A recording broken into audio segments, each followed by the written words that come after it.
Ang palasyo naman mga kabrigada, kipit balikat lang sa panukalang house arrest para kay dating Pangulong Duterte.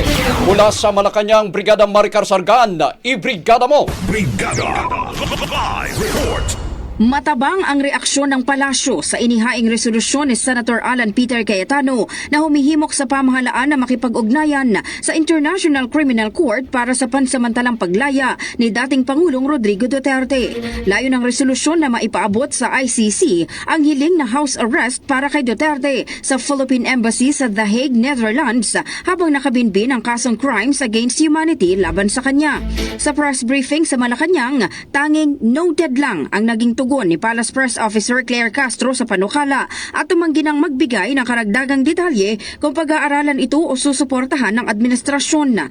Binigyang diin ng palasyo ang naunang pahayag ni Justice Secretary Jesus Crispin Remulla na mariing tumututol sa hiling ng kampo ni Duterte para sa urgent interim release. Anya hindi na kailangan pang ilipat si Duterte sa ibang lugar dahil mas mainam umano ang access nito sa healthcare sa the Netherlands kung kalusugan din lang ang dahilan ng kahilingan.